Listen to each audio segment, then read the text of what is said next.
Hey guys, welcome back to the channel. I want to thank everybody for subscribing to my channel so far. I'm at subscriber 127, trying to get to 150 by the end of the year for a super surprise giveaway. So get on it.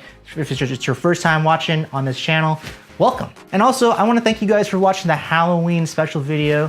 You know, that was a really fun video to make. Mike Ogata helped me out on making that. Really spur of the moment, just 2 days. Wanted to make it as simple as possible, and it was really fun to edit that as well. Also, if you haven't checked it out, check it out over there in the corner. So let's get started. The stuff that we're looking at today, it's the toy haul. That's what the title says. It's a toy haul for October. And I gotta tell you, I gotta preface this.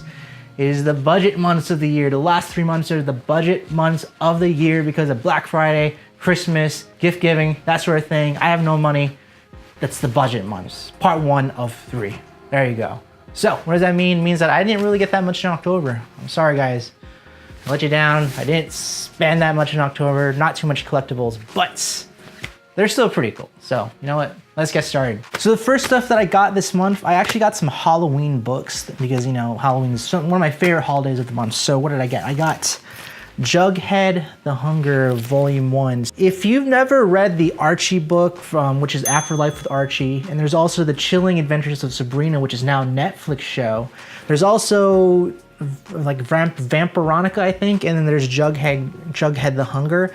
I actually didn't even get to read this, and I got it for Halloween. Didn't even read it, so but you know what? It's cool because I really like what Archie has done. They've really kind of grown in the last couple of years because I buy the books now.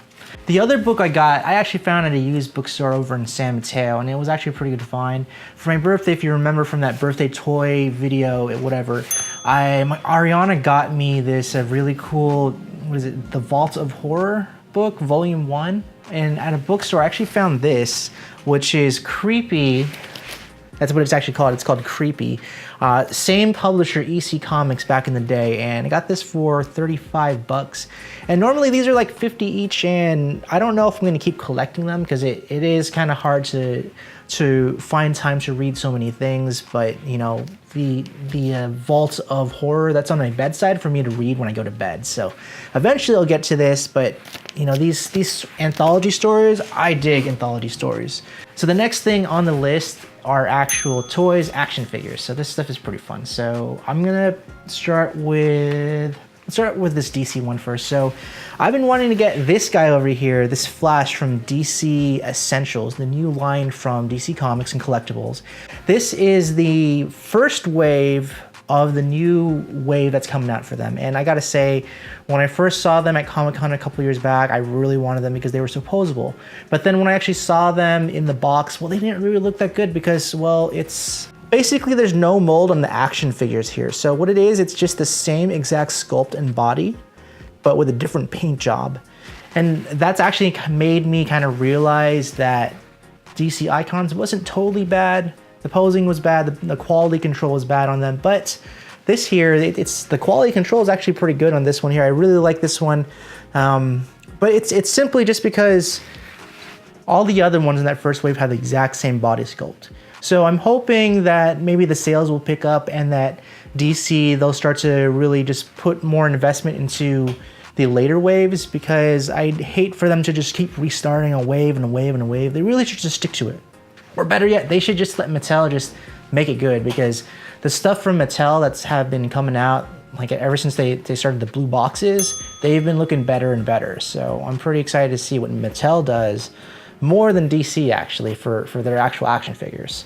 The next thing on the list is Marvel Legends, specifically Omega Red from the Sauron wave. And you know what? I dig this. Omega Red is not my favorite X-Men villain, but he's a very cool villain. And the only thing that I know about Omega Red is from the X-Men, the animated TV show, where he's like in this camp. It was like a weird episode, not the greatest X-Men episode, but he was a cool character just because of his tentacles, and that the X-Men had a really hard time defeating this, basically an X-Men Captain America kind of clone, like the Captain America version in Russia. So he's like sinister, and this is pretty good. He's really buff. He's a big figure, he's a bulky figure. And also these tentacles here, these tentacles are legit simply because you can wrap them around other characters that he's fighting with. And it's just a fun like a figure to have fight with your action figures. I actually do have the Toy Biz version of that, so wait up. I'm gonna try to find it. Let me try to find it. Boom.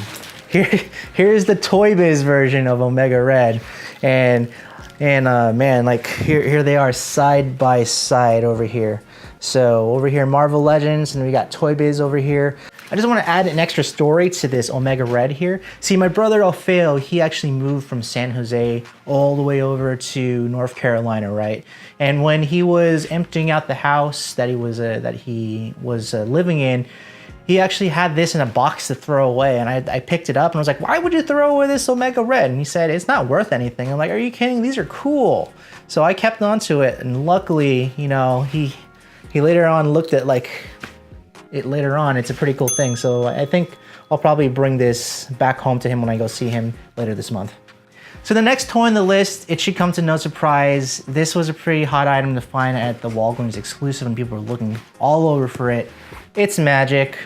Magic. I randomly found this. Like this story about this specific Magic is crazy, because I was working in San Francisco at the time, and you know, like, why would anyone ever really want to go to the downtown parts where there's a lot of commute and no parking to look for toys? So by Caltrain, I actually found the thing, and I actually gave that over to this one amazing collector local in the Bay Area. His Instagram handle is Bat Vader Speed Racer or something like that.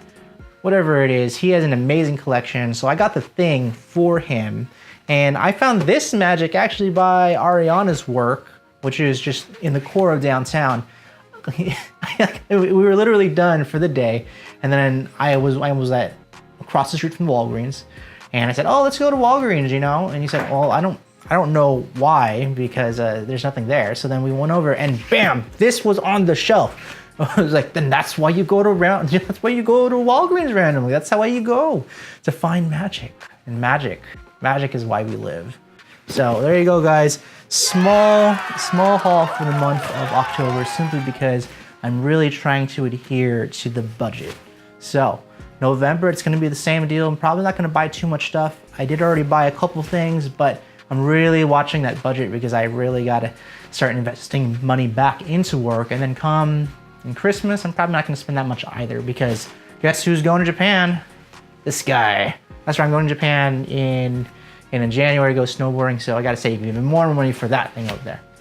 Anyways, guys, thank you for watching. Always love your views and your comments and your likes on here. Don't forget to follow me and subscribe over here on my YouTube for more videos for November and December, as well as my Instagram at little_nerd_busters. And don't forget to subscribe over to Franken Culture via their Instagram, their website, Facebook, whatever social media, because there's a lot of other great YouTubers on there that make some great content as well. Until next time, guys, take it easy. Adios.